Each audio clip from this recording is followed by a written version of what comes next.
Order, please. The time allotted for member statements has expired. We'll ask the member to read that one again on Tuesday. We'll now move on to oral questions put by members to ministers. The Honourable Leader of the Official Opposition. Pardon me.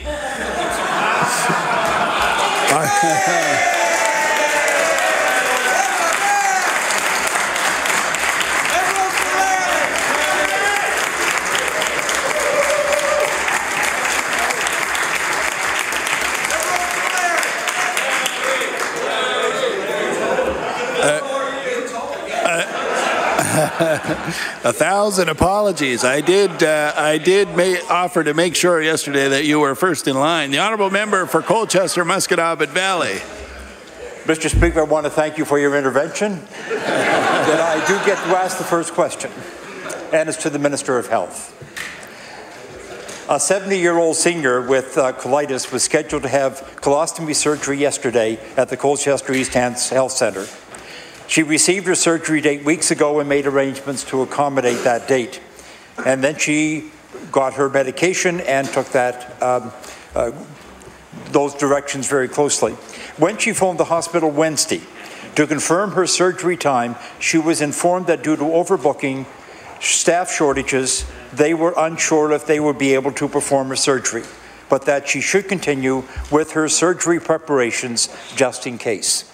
My question is, would the department review the process of overbooking appointments for surgeries for patients who have already waited sometimes over a year for their surgery? The Honourable Minister of Health. Thank you, Mr. Speaker, and I thank the member for the question. Without getting into specifics of individual cases, Mr. Speaker, certainly the scheduling process for surgeries is a complex one, Mr. Speaker. We want to make sure that we make the best use of the resources that we do have in the system to ensure as many Nova Scotians as possible can receive the surgery treatments that they require. The delays that sometimes occur, on the one hand, in this case, the member's referencing where some challenges on the service side, but indeed in other circumstances where patients themselves are the ones cancelling surgeries, we wouldn't want to leave the OR time go vacant. So we really are trying to maximize the availability for all individuals. So we do continue to look for opportunities to improve. The Honourable Member for Colchester, Musquodoboit Valley on his final supplementary. Thank you, Mr. Speaker. My constituent was instructed to continue to take the harsh medication and to phone back 9 o'clock yesterday morning to see if the surgery would be possible. Not only did the patient have to endure the stress associated with the surgery, she had the responsibility also to call the hospital to see if it was available. She found out yesterday morning that her surgery was in fact cancelled and no new date was issued. I know the toll that this takes on people physically, emotionally, mentally, and even spiritually sometimes. It's a heavy toll they take when their surgeries are cancelled. So again, would the minister do some work on making sure that the communication is going to be appropriate for the hospital as well as the patient? The Honourable Minister of Health. Thank you, Mr. Speaker, and again, I thank the member for the question and indeed the suggestion. I would assure the member and indeed all members of the Legislature that the health authorities and the Department of Health and Wellness are continuously look for opportunities to improve our systems. We, of course, want to see, like all Nova Scotians do, that we make the best use of our resources to ensure that Nova Scotians get the care that they need and deserve when they need it or when they're scheduled to receive it. So we make every effort to do that, Mr. Speaker. The member brings up a good point with respect to communication process and if there's opportunities to improve. So we'll certainly be having those conversations, see where there are opportunities as part of our ongoing efforts to improve the system overall. Thank you. The Honourable Leader of the New Democratic Party. Thank you. The Premier says that he has not been lobbied by the Premier's campaign director, but we all know that lobbyists are hired for their ability to influence public policy in a variety of ways. On the Registry of Lobbyists website, the Premier's campaign director, who I will add is a former director of the Angus Elk Club, gives some insight into how this works. He declares that one of his techniques for lobbying is, and I quote, informal communications. So I ask the Premier, does he hold the position that his campaign director has not had informal communications about public policy with him or any member of his staff? The Honourable Premier. Thank you, Mr. Speaker. Again, the honourable member has raised this question a number of times. I will hand that back to you so you can table it.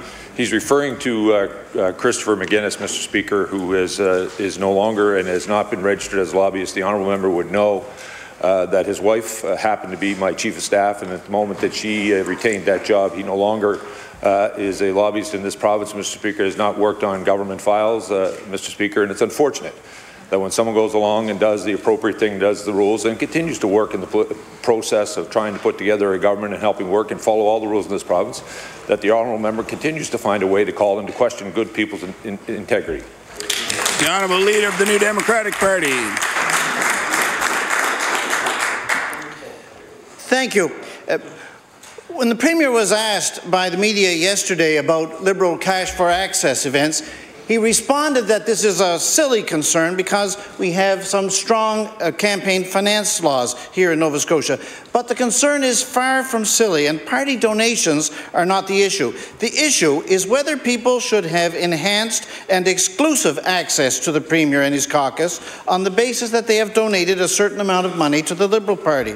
So I asked the Premier, why should paying $750 a year to the Liberal club provide enhanced access ever to the Premier and his caucus? The Honourable Premier. Mr. Speaker, again, I want to thank the honourable member for the question. I want to thank all those Nova Scotians, Mr. Speaker, who participate in all political parties in the democratic process.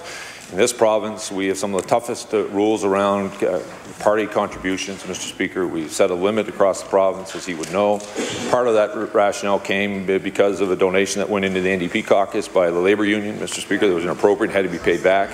But we have across this province, Mr. Speaker, and everyone finds the vehicle that they want to contribute to their political party, whether it is through the Angus L Club in our case.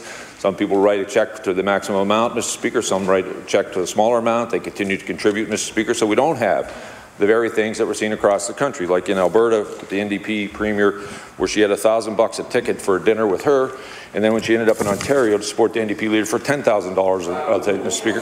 That's cash for access, Mr. Speaker. Mr. Speaker, what we're doing, Mr. Speaker, is putting out and putting online, Mr. Speaker, everyone who contributes to the political party process. And I think Nova Scotia should be proud of the fact that this province is leading the country in being open and transparent. The Honourable Leader of the New Democratic Party.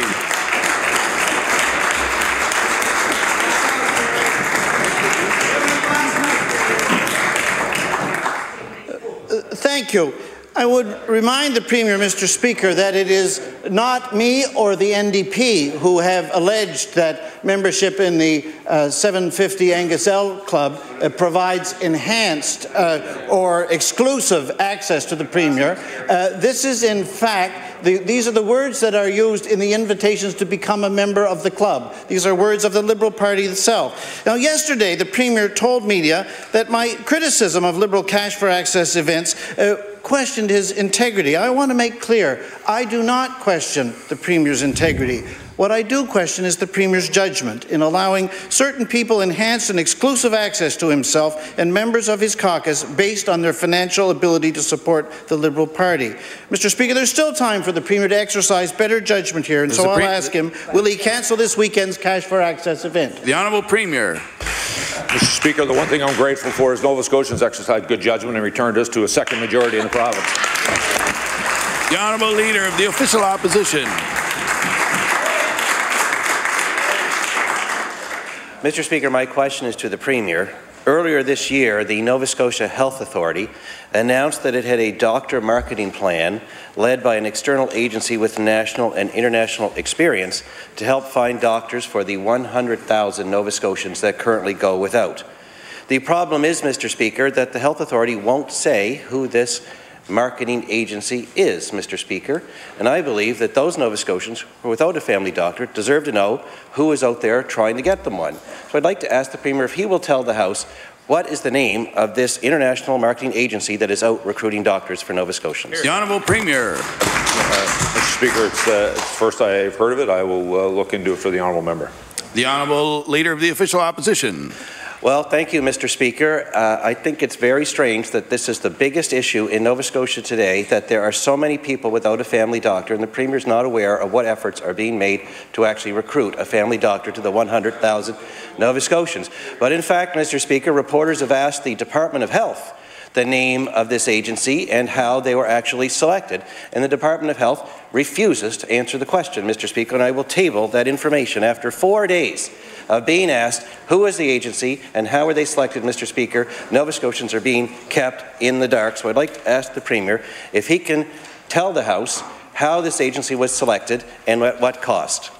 The Honourable Premier. Mr. Speaker, again, I want to go back to the Honourable Member. He asked me a question, did I know who the agency was, which I said no, I'd look into it, so let's be clear about that. I can continue to tell the Honourable Members, I've said many times in this House, the efforts that have been going on with the Department of Health and communities across the province continue to work to build primary care facilities. The current budget has increased the number of seats at Dow Medical School for residencies, Mr. Speaker, to an additional 10.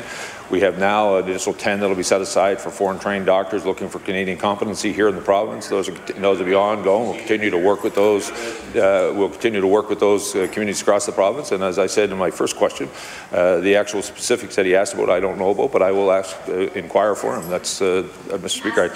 I shouldn't have answered the question. I guess he's not used to me giving him a direct answer. The Honourable Leader of the Official Opposition on his final supplementary. You know, Mr. Speaker, it is true I'm not used to the Premier giving me a direct answer, as I'm still waiting to hear one. Mr. Speaker, this is a very big issue. 100,000 Nova Scotians are looking for a family doctor. The Department of Health was asked, who is this agency? How were they selected? How many doctors have been recruited? I understand the Premier does not know the answer to those questions. That's fine. I will redirect my question to the Minister responsible for the department that has been asked this repeatedly by reporters in Nova Scotia. Will the Minister of Health enlighten this House as to the name of the agency that has been selected, how much they are being paid, and how many doctors they've actually recruited for Nova Scotians? The Honourable Minister of Health. Thank you, Mr. Speaker, and I appreciate the question from the honourable member.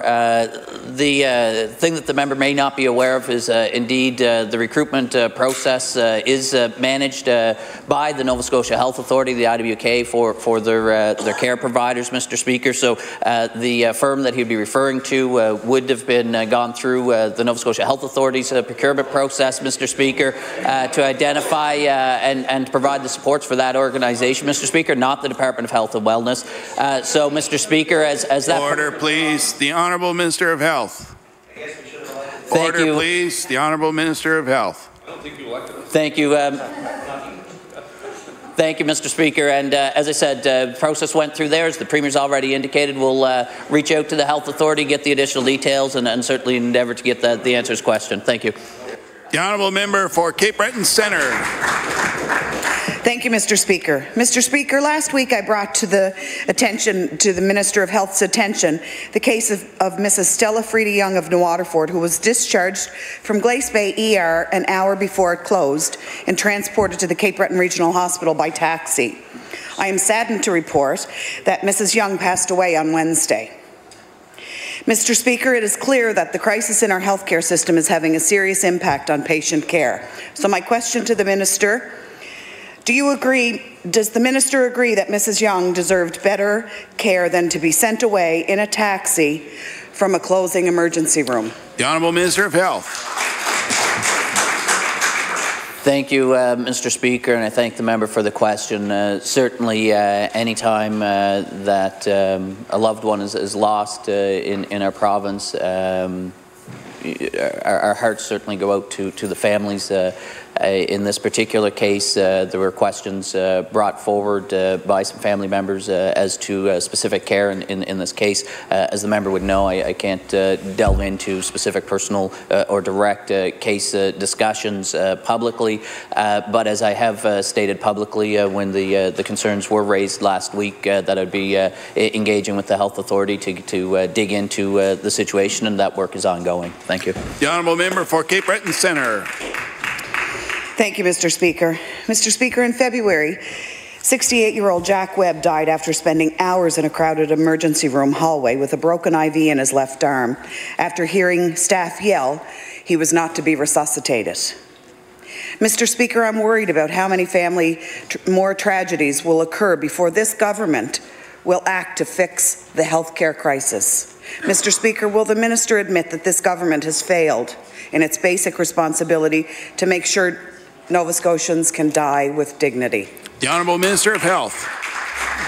Thank you, Mr. Speaker. And again, the member brings up a very specific and tragic circumstance where an individual receiving care did pass away, and again, that's circumstances that many people, I think, here would recognize is challenging. Certainly, sympathy that would go out towards the family. But what I would assert is that the member's actually misspoken, perhaps, in her comments, because I think it was very clearly reported that the Health Authority has taken actions in light of that most recent case that she had referenced to improve the situation and to make changes in terms of how services are offered within the healthcare department, and that's a commitment that's made to continuously improve our services across this province. Thank you.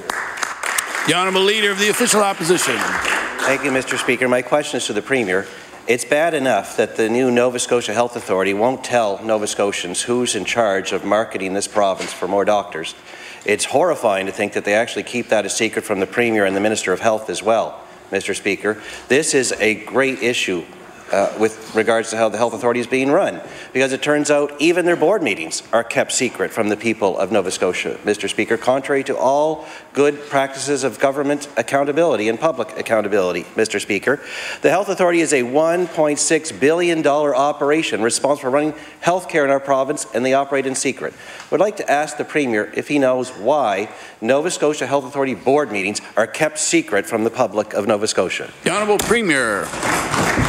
Mr. Speaker, I want to thank the Honourable Member for the question. I want to thank all those people who have continued to work hard to ensure that we bring together a fractured healthcare system into one healthcare system across the province so that we can deliver services in communities across the province.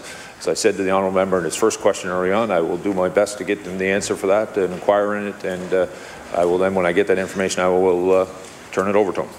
The Honourable Leader of the Official Opposition. Thank you, Mr. Speaker. When the Health Authority itself was asked by reporters why their board meetings are kept secret from the public, the answer they gave was, and I quote directly, "Only the province knows." And I'll table that for the benefit of the Premier. So I do look forward to getting that answer from the Leader of the province in the near future, Mr. Speaker. But I don't think we really need to know their detailed excuses as to why. I hope we all agree that those meetings on the running of our healthcare system, our public healthcare system, should be available to the people, the taxpayers, the patients that use it and pay for it. So will the Premier commit today to making sure that board meetings of the Nova Scotia Health Authority, the minutes of those meetings, are made public so that people can see for themselves how their healthcare system is being run? The Honourable Premier. Thank you, Mr. Speaker. Mr. Speaker, I will take that question under advisement, Mr. Speaker, and I will, as he suggested, think about the possibility of that happening and be sure to communicate back to the Honourable Member. The Honourable House Leader for the Official Opposition. Thank you, Mr. Speaker. The residents of Harrietsfield have been for years frustrated by the lack of action to decontaminate the former RDM recycling plant in their community. So in 2015, the good member for Halifax Atlantic said that the Minister of Environment was working on the decontamination plan and that it was of utmost importance to the minister, and I will table that document. Then this May, during the election campaign, the member said he had a, quote, firm commitment from the provincial government to clean up the RDM site. And here we are 5 months later, Mr. Speaker, and the 2017-2018 budget from this government has no new funding for the Harrietsfield cleanup. So, Mr. Speaker, will the minister explain why his department hasn't fulfilled the good member for Halifax Atlantic's election promise? The Honourable Minister of the Environment. Thank you, Mr. Speaker. And as the member would know, that Nova Scotia Environment has gone above and beyond our mandate to go out to the community of Harrietsfield. We've installed systems in 8 homes to ensure that there's clean drinking water in the homes in Harrietsfield. The matter in terms of the cleanup is an important one. We will continue to engage with our partners at the municipality level, and we will do what we believe is in the best interest of the people in Harrietsfield. Thank you, Mr. Speaker. The Honourable House Leader for the Official Opposition. Thank you very much, Mr. Speaker. We know the Harrietsfield instance, it would require a fair amount of money to be able to fully clean it up, as the residents have been expecting for many years. So it's one thing for this government to simply ignore an environmental problem plaguing Nova Scotia, but it's another entirely to say that a hastily arranged video, that it will be, quote, that it will be gone, that is a commitment. And I'll cable that as well. Mr. Speaker, my question to the minister is that why did this government send one of its members to make lavish promises about the cleanup of a toxic site and then leave a community without any meaningful investment or even a plan forward? The Honourable Minister of the Environment. Thank you, Mr. Speaker, and I want to commend the member's actions. He's working with the community, Marlene in the community, with the member from Halifax Atlantic. We continue to be prepared to work with the community and work with the municipality.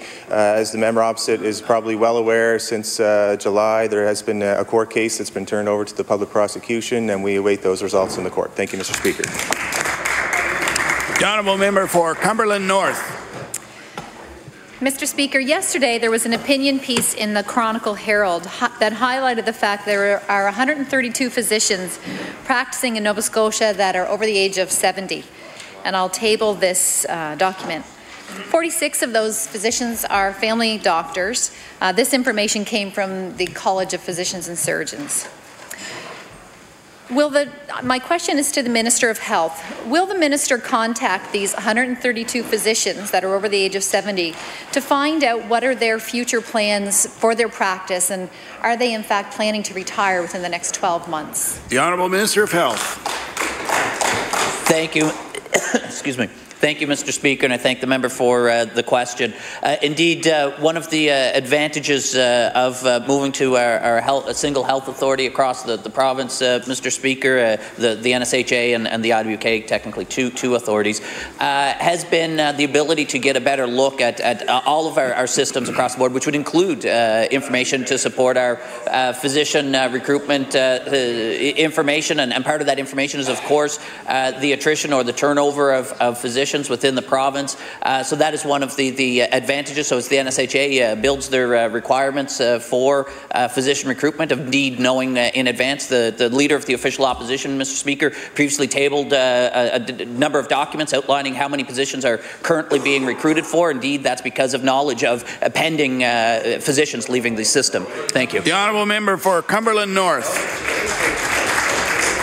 Thank you, Mr. Speaker. I think one of the reasons that we wanted to ask this question today is we all have heard of the proposed federal tax changes, and this is putting a new emphasis on this problem of so many physicians that are close to retiring. Many physicians have expressed concern to me and others that they were disappointed by the lack of support they felt by their government in fighting for them with the federal government. So this is a new challenge that is going to impact the number of physicians retiring in the next year. My question is to the Minister of Health. I don't believe it's too late to speak up and show those physicians that you care about them, that you support them. Would the Minister consider speaking with Morneau and Trudeau on behalf of the physicians of this province? The Honourable Minister of Health. Thank you, Mr. Speaker, and I thank the member for the question. Indeed, Mr. Speaker, as that member and all the members here in the Legislature know, I hope the members bring this information back to their constituents, and especially those physicians across Nova Scotia. The fact of the matter is, Mr. Speaker, that we have had conversations with the Prime Minister and Minister Morneau, indeed my own counterpart, the Minister of Health.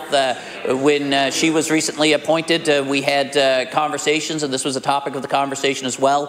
Mr. Speaker, bringing the concerns of Nova Scotians to the proposed federal changes. Mr. Speaker, I think we've seen the results. Mr. Speaker, you've seen public statements from the Federal Minister of Finance that indeed changes are imminent with the proposal that's been brought forward. Thank you. The Honourable Leader of the New Democratic Party. Thank you. The numbers about the doctor shortage, rather than getting better, in fact, are getting worse. We have a physician resource plan calling for 107 new doctors and a budget that calls for bringing only 8. The Canadian Institute of Health Information reports we've got 20 fewer doctors today than when the present government took office. This week, we learned from the College of Physicians and Surgeons that 46 of our province's family doctors are 71 years old and older. Mr. Speaker, I would like to ask the Premier, is he at least concerned that the supply of family doctors is actually going backwards? The Honourable Premier. Mr. Speaker, again, I want to thank the honourable member for the question. I want to thank good work for the former Minister of Health and the current Minister of Health. Mr. Speaker, the numbers that he's referring to, Mr. Speaker, like most numbers he refers to, he gets them mixed up a little bit. The fact of the matter is, Mr. Speaker, what the report said, they require about 50 family physicians a year in the province. If he looks at the budget in the introduction that we've increased, there's up to 55 that will become a year. And on top of that, Mr. Speaker, the other number that he's referring to actually refers to specialists, and he knows that we increased the number of residence seats here in this province by 15, 5 of which will be dedicated to Cape Breton Island. Mr. Speaker, to take that total up will allow us to continue to bring in over 100 per year. The Honourable Leader of the New Democratic Party. Mr. Speaker, the number referred to earlier by the member for Cumberland North, which I have referred to, about the 46 of our doctors who are 71 years and over, does not refer to specialists. It refers to family physicians in the province. And I'd like to return to the place that the member for Cumberland North was speaking about by referring to the headline of the report that we saw yesterday. Looming family doc retirements compound health care crisis. If the 46 of our doctors 71 years of age and over, Mr. Speaker, are not replaced, soon we are going to have another 100,000 people without a family doctor. Everyone in Nova Scotia, with 27 apparent exceptions, does the member have a question? Indeed, I do have a question. Thank you, Mr. Speaker. It's a question with a capital Q. I've asked it many times in many different settings, and I'm happy to ask it again this morning. Does the member have a question? Will the Premier acknowledge that the people of Nova Scotia are in the middle of a health care crisis? The Honourable Premier. Mr. Speaker, I want to thank the honourable member for his question. Mr. Speaker, again, the issue that was raised by the member from Cumberland North is one, obviously, that is an important issue here. We've seen, as I've raised this issue in my own community, there's a number of physicians who are continuing to work well beyond what some people in this House would work to, and they're carrying very large practices. We know that issue is going to become dealt with. We're working with them to how do we transition their practices. We'll continue to work with them, Mr. Speaker, and it's my hope they continue to practice, continue to realize that this government appreciates all the work that we're doing. We want to continue to work with them. And the honourable member from Cumberland North raised the issue about the federal tax issue. I've raised it myself with the Minister of Finance, Prime Minister. I know the Minister of Finance as well has raised that issue. We're going to continue to raise that issue. We look forward to some changes, and we're continuing to look forward to working with those physicians of all ages to how do we put together practices to deliver primary care to all Nova Scotians. The honourable member for Dartmouth East. Mr. Speaker, my question is for the Minister of Transport. Mr. Speaker, over the next few years, the Port Wallace development is going to alter the makeup of Dartmouth East. Naturally, there are concerns from residents, specifically along the Waverley Road, about the increase in traffic as that development goes up. I've heard from residents that there's great concern about that development and the new traffic. My question for the Minister is this. Is there a plan to connect Avenue de Portage to Highway 107, the Forest Hills extension? Thank you, Mr. Speaker. The Honourable Minister of Transportation. Thank you, Mr. Speaker. And of course, the member would be aware that there is the 107 Burnside bypass has been designated as one of the areas that we intend to twin in the next 7 years. And I'll be happy to tell the House and the member that that project has moved fairly quickly. There's quite a bit of engineering done on that, and that will speak to part of what you're talking about. However, there are other plans in place by the department to address that bottleneck that's out there, that those growing communities need to have some alternate routes, and we're looking at doing that. Thank you. The honourable member for Dartmouth East. Thank you, Mr. Speaker. I appreciate the Minister's response. Following the question, there are, of course, Mr. Speaker, some noise complaints from property owners living along Lake Micmac off of Highway 111. And certainly with that new development taking place, there's growing concerns about the increased volume of traffic. I've visited some of the properties, Mr. Speaker, and the noise is quite overwhelming. Would the Minister of Transport commit to sending an engineer from TIR in order to complete a noise assessment off of Highway 111? Thank you, Mr. Speaker. The Honourable Minister of Transportation. The member opposite for the question, and certainly noise mitigation is a major consideration for the department when we're constructing new arteries in particular, and we will take a look at that particular situation for that route. Thank you.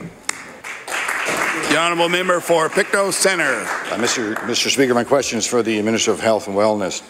With our health care in this province experiencing a crisis, not only is the medical welfare of our constituents in jeopardy, but for many of them, it is also their financial situations being affected. To be made eligible for workers' compensation, many health insurance carriers, as well as our CPP disability, it is necessary to have detailed medical reports completed by attending physicians. This is not possible for someone without the services of a doctor.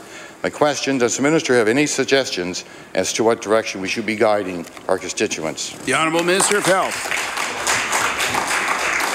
Thank you, Mr. Speaker, and I thank the member for the question. Indeed, the process with the various insurance providers, whether they be private insurance or government programs, Mr. Speaker, as referenced, WCB or CPP benefits, require some professional oversight to ensure the validity and accuracy of the applications. Mr. Speaker, I know the members opposite have asked questions in the past about how we manage and control and maintain the integrity of the financial payments for programs within the government. That's what these requirements are in place for. Thank you. The Honourable Member for Pictou Centre. Mr. Speaker, timeliness is of essence when dealing with these situations. For many of the individuals that we are attempting to help, their regular income has been interrupted for a variety of reasons, usually illness or accidents. Most are forced to seek out temporary support from income assistance, which must be paid back when the appropriate insurances are activated. However, income assistance is inadequate and in most cases does not allow them to meet their financial needs. Question to the Minister, with no immediate or short-term answers to the doctor shortage in our province, will the Minister find a solution to having this type of service available for the injured and ill Nova Scotians that find themselves without a doctor? The Honourable Minister of Health. Thank you, Mr. Speaker, and I appreciate the question from the member. As the member noted, the way programs work, like income assistance, Mr. Speaker, when a payment comes in after the fact, recognizing that these insurance payments, when they do get approved, and the payment, if there was a time on the front end that they do pay over the period of time for which they were eligible. So indeed, when there's an overlap between the multiple programs that an individual is receiving, of course, again, back to the first comment, as the members opposite have questioned government about ensuring appropriate controls for provincial resources, finances being spent, that is the process. We don't want people getting paid twice in two different programs, so that's the reason for the back payments, Mr. Speaker. The Honourable Member for Pictou West. Thank you very much, Mr. Speaker. My question through you is to the Minister of Justice. This past September, the Supreme Court of Newfoundland and Labrador struck down a portion of the province's Elections Act that allowed citizens to vote before all candidates had announced their intention to run. The court called the practice unconstitutional, and that the ruling said that the system unfairly favors incumbent candidates. Nova Scotia also allows voters to cast ballots before the nomination period for candidates has expired. So my question to the Minister is, has the Minister assured himself that Nova Scotians' Election Act does not violate the Charter of Rights and Freedoms? The Honourable Minister of Justice. Thank you, Mr. Speaker, and I thank my colleague for the question. We work closely, Mr. Speaker, with Elections Nova Scotia on the policies and procedures around provincial elections. We're guided by the case law and established principles of both the federal and provincial systems. And as we speak, Mr. Speaker, have confidence in the Nova Scotia Elections Act. The honourable member for Pictou West. Thank you, Mr. Speaker, and I thank the Minister for his answers. I believe it is a situation, though, that we should be worried about. Free and fair voting is the cornerstone of the model of democracy, and while we want to make it as convenient as possible for Nova Scotians to vote, we also must ensure that the vote is meaningful and that one candidate, Mr. Speaker, is not given an unfair advantage over the others, which I think we've all seen in this province. And so my question to the Minister is, will he commit to seeking a legal opinion to make sure that Nova Scotia's Elections Act will not meet the same fate as currently Newfoundland's is?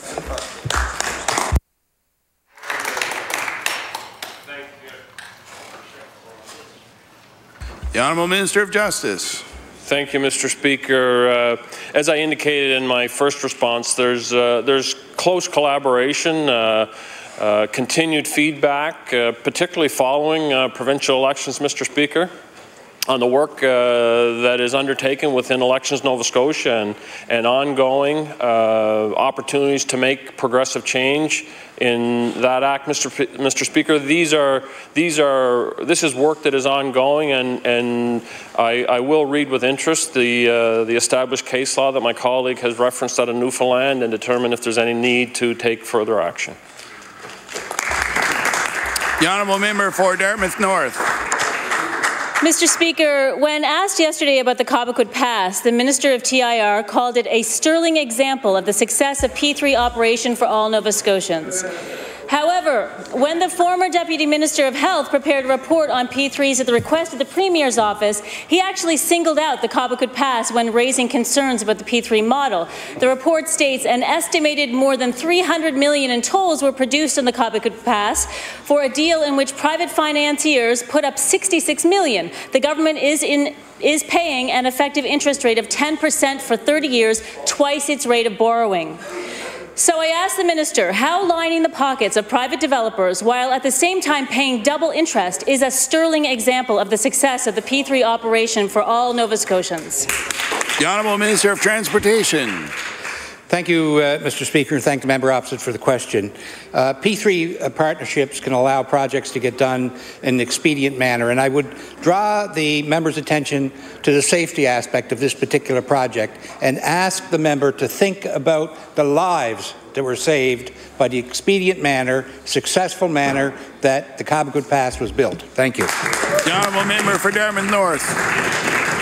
Mr. Speaker, the Liberal P3 school experiment was another sterling example of a successful P3 operation. After the province already paid over $800 million in leases, this government recently paid another $216 million to buy 37 of the schools. Furthermore, the Auditor General found in that 2 cases, developers were able to make an extra $52 million by subcontracting the work back to the province. I wonder if those developers will be at the party on Saturday night. So I asked the Minister if he would also like to provide a glowing review of P3 schools in Nova Scotia. The Honourable Minister of Transportation.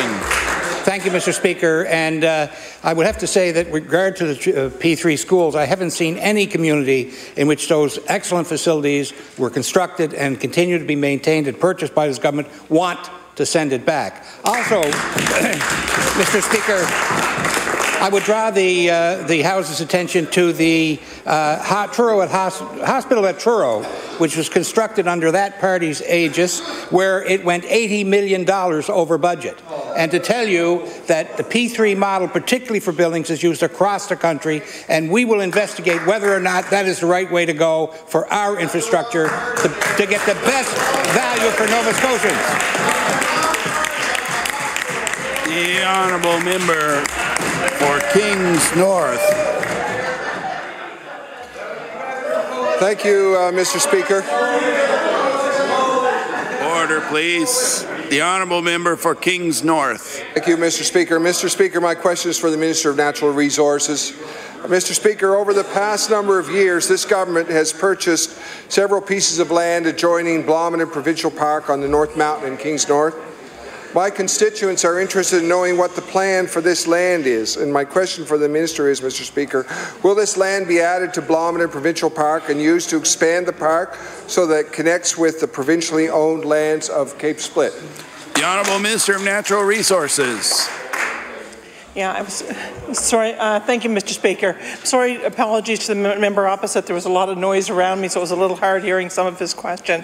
I understand if he could get me that information, I would certainly look into that and provide him with that information at a later date. The honourable member for Kings North.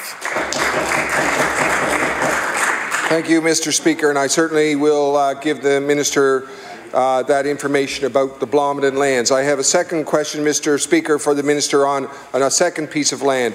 The province also recently purchased about 200 acres of land on the Bay of Fundy known as Black Hole, adjacent to Baxter's Harbour. This land is about 26 kilometres from Blomidon Park and not part of any existing government land. In fact, it's not clear why this land was purchased, Mr. Speaker. So my question for the Minister is, why was this land purchased and what purpose does the government plan to use to put the land to? The Honourable Minister of Natural Resources. Thank you, the member opposite, for that question. I could hear a little bit better this time, so that was great. Anyway, I just want to acknowledge that the department is always buying lots of land in areas to add it to our base of Crown land and to our parks land. I know that there are some additions to some parks property. I believe 3 across the province, 3 or 4, will be added to just shortly. That may possibly have been one, but we'll be able to get that information to the member opposite. Thank you. The Honourable Leader of the Official Opposition. Thank you, Mr. Speaker. My question is for the Minister of Communities, Culture and Heritage. Mr. Speaker, on Wednesday of this week, 100 citizens of the town of Parsborough met at the annual general meeting of the Parsborough Lighthouse Society. They are worried about the future of that lighthouse. The lighthouse is vital to the tourism industry of the area and it continues to operate. The light and the foghorn continue to operate in Parsborough Harbour. Mr. Speaker, they're worried because the lighthouse has fallen into disrepair and is at risk of being torn down. They are looking to their provincial and federal governments for help in maintaining the lighthouse. Mr. Speaker, I'd like to ask the Minister of Community, Culture and Heritage, can he outline assistance that his department can provide to the Parsborough Lighthouse Society to make sure that vital asset is maintained for the Parsborough area? The Honourable Minister of Communities, Culture and Heritage. Thank you, Mr. Speaker, and I thank the member for a question that is very, very much on the minds of residents. It's very important culturally, historically, to that area and its future for attracting tourists. And what I can tell the member opposite, if he wants a part 2 question, that's fine, but there is money in the budget and we'd be prepared to look at a proposal from that community organization. The Honourable Leader of the Official Opposition. Now that's an answer I can appreciate, Mr. Speaker.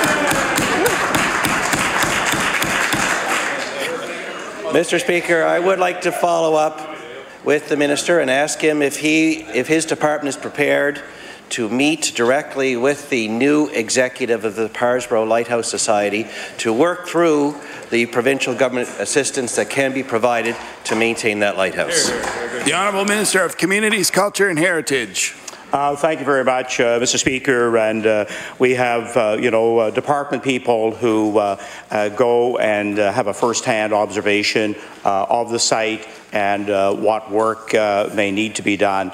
And certainly the department is prepared to meet with the new executive director.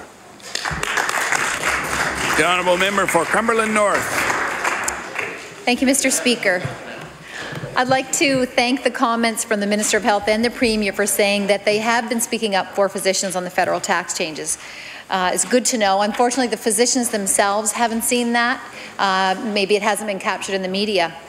So I think it's important to let the physician community to know that you've had conversations, even if they've been done in private.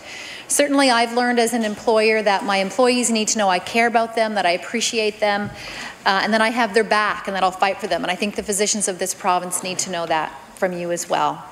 With the current publicization of the legal dispute with Dr. Nova Scotia, it sends the wrong message. My question to the Minister of Health is, have you considered what might be an effective approach in trying to change the relationship with the doctors of this province, and how can we create a more positive approach with them? The Honourable Minister of Health.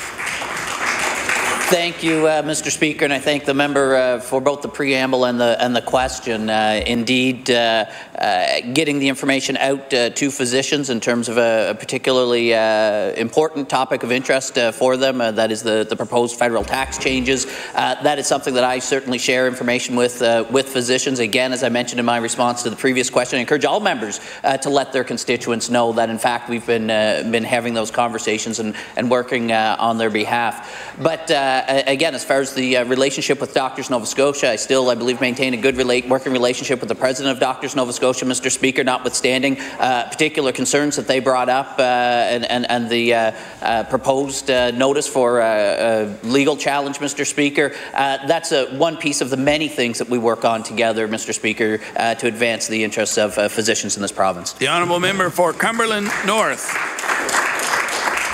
Thank you, Mr. Speaker, and thank you to the Minister. Now, for my scheduled question. Recently, yesterday, actually, I read in the news locally that the CEC in Pugwash will be closed for 6 days. All Saints emerge for 3 days, and the South Cumberland CEC in Parsboro for another 3 days, just in the next week. These recent closures mean the people of Cumberland County are left without emerge coverage and medical care, and will cause a dramatic overflow or overcrowding in the regional hospital. I'm wondering, my question to the Minister of Health is, are you working on a solution for all these closures of CECs, and what would that solution look like? The Honourable Minister of Health. Thank you, Mr. Speaker, and thank the member for raising this important question. Indeed, the healthcare system is tightly integrated, as the member mentions. What happens in one facility in the province can lead to impacts or effects in another facility in the neighbouring communities or region, Mr. Speaker. But again, I assure the member and all Nova Scotians that the Nova Scotia Health Authority, when they're providing their services and scheduling, Mr. Speaker, are doing so to make sure that they have the resources that are available at a particular point in time dedicated to ensuring the best services that are available to all Nova Scotians that can be made available at that time. With respect to the longer term challenges, Mr. Speaker, a lot of that I don't think is any secret, has to do with again recruiting and enhancing our primary care services across the province, and that work is underway. Thank you. The Honourable Member for Halifax Needham. Mr. Speaker, my question is for the Minister of Energy. In August, the Minister said Nova Scotia's grid can't absorb any more wind power. However, when asked about this in estimates, the Minister suggested that there will be opportunities to accept wind power once the Maritime Link comes online. In the meantime, it seems that the Minister's August announcement was simply setting the stage for allowing Emera to export more than 300 megawatts of wind energy from Nova Scotia to Massachusetts as part of its proposed Atlantic Link. So I ask the Minister, does he have any concerns about exporting a significant amount of renewable energy when Nova Scotia still has a long way to go to get off burning coal? The Honourable Minister of Energy. Thank you, Mr. Speaker, and I do thank the member for the question. Obviously, wind power and wind energy is important to the province. It is part of our grid. We will continue to advance wind projects for the next number of years, obviously, as we move towards reducing fossil fuel usage and GHG emissions to the extent possible. And again, we are leaders on the continent in that regard. With respect to wind, we'll continue to add it to our grid as we can. On Nova Scotia Power's terms, look, they're committed to moving to renewables as well. Clearly, the pressure, the focus on fossil fuels is something that we're all concerned about. And again, we're going to continue to lead the charge and make sure that we make decisions in the best interests of Nova Scotia ratepayers, while of course protecting the environment. Thank you. The Honourable Member for Halifax Needham. Mr. Speaker, we certainly need to increase our grid capacity and invest in new technologies for energy storage. But at this moment, it seems that Nova Scotia Power's parent company, Emera, is much more focused on accessing the Boston market than it is on expanding renewables in Nova Scotia. In fact, making more room for renewables here in Nova Scotia could actually hurt Emera's argument for exporting renewable energy from here to the northeastern U.S. So I think that concerns about exporting exporting renewables could be eased if the minister was able to provide Nova Scotians with timelines and targets for renewable energy generation here at home. So I asked the minister, when will he provide Nova Scotians with a plan for renewable energy generation beyond 2020? The Honourable Minister of Energy. Thank you, Mr. Speaker, and the short answer is as soon as possible. With respect to tidal energy and the game-changing potential we have in the Bay of Fundy, we're advancing by way of policy, by way of investment, by way of working with the private sector to ensure that we're the world leaders in tidal. We're making a significant program in solar, so we'll have solar projects in the mix in the very near future that will be driven by procurement through the private sector. Obviously, with hydro and what's happening with the Maritime Link is going to be a game changer in terms of what our energy consumption is by way of renewables. We have tremendous opportunities that are coming, and we're looking forward to the future of energy.